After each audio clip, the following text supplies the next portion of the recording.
আজকে আমাদের আলোচ্য গল্প রবীন্দ্রনাথ ঠাকুরের রচিত সুভা। গ্রামের নাম চণ্ডীপুর। নদীটি বাংলাদেশের একটি ছোট নদী, গৃহস্থ ঘরের মেয়েটির মতো। বহুদূর পর্যন্ত তাহার প্রসার নহে। নিরলসাতন্বী নদীটি আপন কুল রক্ষা করিয়া কাজ করিয়া যায়। দুই ধারের গ্রামের সকলেরই সঙ্গে তাহার যেন একটা না একটা সম্পর্ক আছে। দুই ধারে লোকালয় এবং তরুচ্ছায়গণ উচ্চতট। নিমতল দিয়া গ্রামলক্ষ্মী স্রোতস্বিনী আত্মবিস্মিত দ্রুত পদক্ষেপে প্রফুল্ল হৃদয়ে আপনার অসংখ্য কল্যাণ কার্যে চলিয়াছে। তাহার বাখারির বেড়া, আটচালা, গোয়ালঘর, ঢেকিশালা, খড়ের স্তূপ, তেঁতুলতলা, আম কাঁঠাল এবং কলার বাগান নৌকাবাহিমাত্রেরই দৃষ্টি আকর্ষণ করে। এই গার্হস্থ সচ্ছলতার মধ্যে বোবা মেয়েটি কাহারও নজরে পড়ে কিনা জানি না, কিন্তু কাজকর্মে যখনই অবসর পায় তখনই সে এই নদী তীরে আসিয়া বসে। প্রকৃতি যেন তাহার ভাষার অভাব পূরণ করিয়া দেয়, যেন তাহার হইয়া কথা কয়। নদীর কলধ্বনি, লোকের কোলাহল, মাঝির গান, পাখির ডাক, তরুর মর্মর সমস্ত মিশিয়া চারিদিকে চলাফেরা আন্দোলন কম্পনের সহিত এক হইয়া সমুদ্রের তরঙ্গরাশির ন্যায় বালিকার চিরনিস্তব্ধ হৃদযুপকুলের নিকটে আসিয়া ভাঙিয়া ভাঙিয়া পড়ে। প্রকৃতির এই বিবিধ শব্দ এবং বিচিত্র গতি ইহাও বোবার ভাষা। বড় বড় চক্ষুকল্প বিশিষ্ট সুভার যে ভাষা, তাহারই একটা বিশ্বব্যাপী বিস্তার। ঝিলির পূর্ণ তৃণভূমি হইতে শব্দাতীত নক্ষত্রলোক পর্যন্ত কেবল ইঙ্গিত, ভঙ্গি, সঙ্গীত, ক্রন্দন এবং দীর্ঘ নিঃশ্বাস। এবং মধ্যাহ্নে যখন মাঝির জেলেরা খাইতে যাইত, গৃহস্থেরা ঘুমাইত, পাখিরা ডাকিত না, খেয়ানৌকা বন্ধ থাকিত, স্বজন জগৎ সমস্ত কাজকর্মের মাঝখানে সহসা থামিয়া গিয়া ভয়ানক বিজনমূর্তি ধারণ করিত, তখন রুদ্র মহাকাশের তলে কেবল একটি বোবা প্রকৃতি এবং একটি বোবা মেয়ে মুখামুখি চুপ করিয়া বসিয়া থাকিত, একজন সুবিস্তীর্ণ রৌদ্রে, আর একজন ক্ষুদ্র তরুচ্ছায়। সুভার যে গুটিকতক অন্তরঙ্গ বন্ধুর দল ছিল না তাহা নহে। গোয়ালের দুটি গাভী, তাহাদের নাম সর্বশী ও পাঙ্গুলি। সে নাম বালিকার মুখে তাহারা কখনো শুনে নাই, কিন্তু তাহার পদশব্দ তাহারা চিনিত। তাহার কথাহীন একটা করুণ সুর ছিল, তাহার মর্ম তাহারা ভাষার অপেক্ষা সহজে বুঝিত। সুভা কখন তাহাদের আদর করিতেছে, কখন ভর্ৎসনা করিতেছে, কখন মিনতি করিতেছে, তাহারা মানুষের অপেক্ষা ভালো বুঝিতে পারিত। সুভা গোয়ালে ঢুকিয়া দুই বাহুর দ্বারা সর্বশীর গ্রীবা বেষ্টন করিয়া তাহার কানের কাছে আপনার গণ্ডদেশ ঘর্ষণ করিত এবং পাঙ্গুলি স্নিগ্ধ দৃষ্টিতে তাহার প্রতি নিরীক্ষণ করিয়া তাহার গা চাটিত। বালিকা দিনের মধ্যে নিয়মিত 3 বার করিয়া গোয়ালঘরে যাইত। তাহা ছাড়া অনিয়মিত আগমনও ছিল। গৃহে যেদিন কোনো কঠিন কথা শুনিত সেদিন সে অসময়ে তাহার এই মুখ বন্ধু দুটির কাছে আসিত। তাহার সহিষ্ণুতা পরিপূর্ণ বিষাদশান্ত দৃষ্টিপাত হইতে তাহারা কি একটা অন্ধ অনুমান শক্তির দ্বারা বালিকার মর্মবেদনা যেন বুঝিতে পারিত, এবং ভার গা ঘেঁষিয়া আসিয়া অল্পে অল্পে তাহার বাহুতে শিং ঘুষিয়া ঘুষিয়া তাহাকে নির্বাক ব্যাকুলতার সহিত সান্ত্বনা দিতে চেষ্টা করিত। ইহার ছাড়া ছাগল এবং বিড়াল শাবকও ছিল, কিন্তু তাহাদের সহিত সুভার এরূপ সমক্ষভাবের মৈত্রী ছিল না। তথাপি তাহারা যথেষ্ট আনুগত্য প্রকাশ করিত। বিড়াল শিশুটি দিনে এবং রাত্রে যখন তখন সুভার গরম কোলটি নিঃসংকোচে অধিকার করিয়া সুখনিদ্রার আয়োজন করিত, এবং সুভা তাহার গ্রীবা ও পৃষ্ঠে কোমল অঙ্গুলি বুলাইয়া দিলে যে তাহার নিদ্রাকর্ষণে বিশেষ সহায়তা হয়, ইঙ্গিতে এরূপ অভিপ্রায়ও প্রকাশ করিত। উন্নত শ্রেণীর জীবের মধ্যে সুভার আরও একটি সঙ্গী জুটিয়াছিল, কিন্তু তাহার সহিত বালিকার ঠিক কিরূপ সম্পর্ক ছিল তাহা নির্ণয় করা কঠিন, কারণ সে ভাষাবিশিষ্ট জীব, সুতরাং উভয়ের মধ্যে সম্ভাষা ছিল না। গোসাইদের ছোট ছেলেটি, তাহার নাম প্রতাপ, লোকটি নিতান্ত অকর্মণ্য। সে যে কাজকর্ম করিয়া সংসারের উন্নতি করিতে যত্ন করিবে, বহু চেষ্টার পর বাপ মা সে আশা ত্যাগ করিয়াছেন।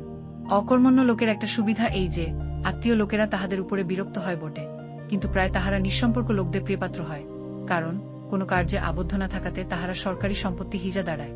শহরে যেমন একাধটা গৃহসম্পর্কহীন সরকারি বাগান থাকা আবশ্যক, তেমনি গ্রামে 2-4টা অকর্মণ্য সরকারি লোক থাকার বিশেষ প্রয়োজন। কাজে কর্মে আমোদে অবসরে যেখানে একটা লোক কম পড়ে সেখানেই তাহাদিগকে হাতের কাছে পাওয়া যায়। প্রতাপের প্রধান শখ ছিপ ফেলিয়া মাছ ধরা। ইহাতে অনেকটা সময় সহজে কাটানো যায়। অপরাহ্নে নদী তীরে ইহাকে প্রায় এই কাজে নিযুক্ত দেখা যাইত, এবং এই উপলক্ষে সুভার সহিত তাহার প্রায় সাক্ষাৎ হইত। মাছ ধরার সময় বাক্যহীন সঙ্গী সর্বাপেক্ষা শ্রেষ্ঠ, এই জন্য প্রতাপ সুভার মর্যাদা বুঝিত। এই জন্য সকলেই সুভাকে সুভা বলিত। প্রতাপ আরেকটু অতিরিক্ত আদর সংযোগ করিয়া সুভাকে সু বলিয়া ডাকিত। প্রতাপের একটি করিয়া পান বরাদ্দ ছিল, সুভা তাহা নিজে সাজিয়া আনিত, এবং বোধ করি অনেকক্ষণ বসিয়া বসিয়া চাহিয়া চাহিয়া ইচ্ছা করিত প্রতাপের কোনো একটা বিশেষ সাহায্য করিতে, একটা কোনো কাজে লাগিতে, কোনোমতে জানাইয়া দিতে যে এই পৃথিবীতে সেও একজন কম প্রয়োজনীয় লোক নয়। কিন্তু কিছুই করিবার ছিল না। তখন সে মনে মনে বিধাতার কাছে অলৌকিক ক্ষমতা প্রার্থনা করিত। মন্ত্র বলে সহসা এমন একটা আশ্চর্য কাণ্ড ঘটাইতে ইচ্ছা করিত যাহা দেখিয়া প্রতাপ আশ্চর্য হইয়া যাইত, বলিত, তাই তো, আমাদের সুভীর যে এত ক্ষমতা তাহা তো জানিতাম না।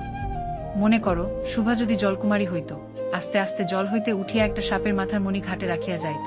প্রতাপ তাহার তুচ্ছ মাছ ধরা রাখিয়া সেই মানিক লিয়া জলে ডুব মারিত, এবং পাতালে গিয়া দেখিত রূপার অট্টালিকায় সোনার পালঙ্কে কে বসিয়া, আমাদের বাণীকণ্ঠের ঘরের সেই বোবা মেয়ে সু, আমাদের সু সেই মণিদীপ্ত গভীর নিস্তব্ধ পাতালপুরীর একমাত্র রাজকন্যা। সুভার বয়স ক্রমেই বাড়িয়া উঠিতেছে। ক্রমে সে যেন আপনাকে আপনি অনুভব করিতে পারিতেছে, যেন কোন একটা পূর্ণিমা তিথিতে কোন একটা সমুদ্র হইতে একটা জোয়ারের স্রোত আসিয়া তাহার অন্তরাত্মাকে এক নূতন অনির্বচনীয় চেতনাশক্তিতে পরিপূর্ণ করিয়া তুলিতেছে। সে আপনাকে আপনি দেখিতেছে, ভাবিতেছে, প্রশ্ন করিতেছে এবং বুঝিতে পারিতেছে না।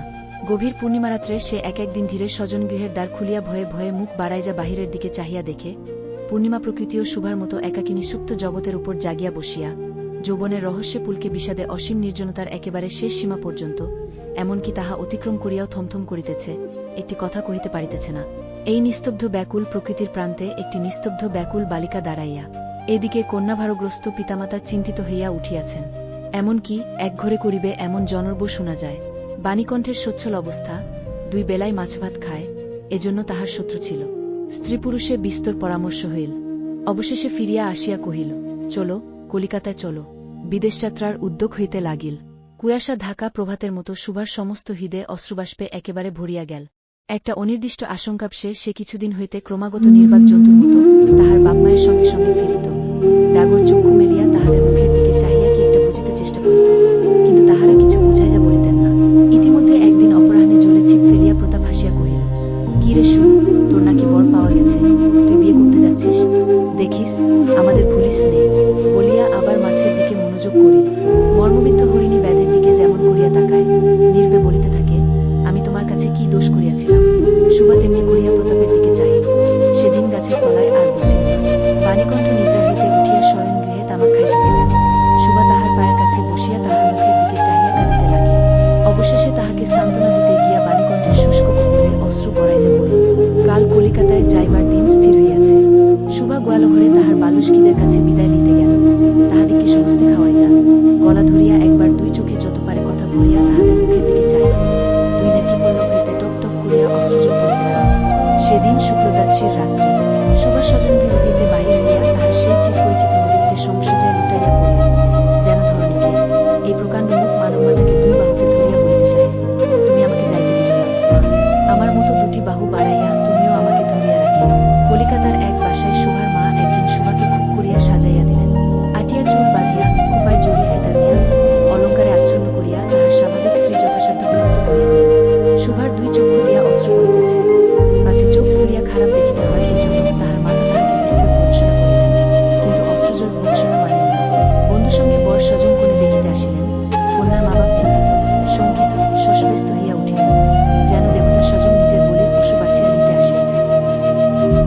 মা নেপথ্য হইতে বিস্তর তর্জন গর্জন শাসন করিয়া বালিকার অশ্রুস্রোত দ্বিগুণ বাড়াইয়া পরীক্ষকের সম্মুখে পাঠাইলেন।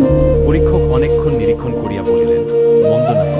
বিশেষত বালিকার ক্রন্দন দেখিয়া বুঝিলেন ইহার হৃদয় আছে, এবং হিসাব করিয়া দেখিলেন, যে হৃদয় আজ বাপমায়ের বিচ্ছেদ সম্ভাবনায় ব্যথিত হইয়া উঠিয়াছে, সেই হৃদয় আজ বাদে কাল আমারই ব্যবহারে লাগিতে পারিবে। শুক্তির মুক্তার ন্যায় বালিকার অশ্রুজল কেবল বালিকার মূল্য বাড়াইয়া দিল, তাহার হইয়া আর কোনো কথা বলিল না।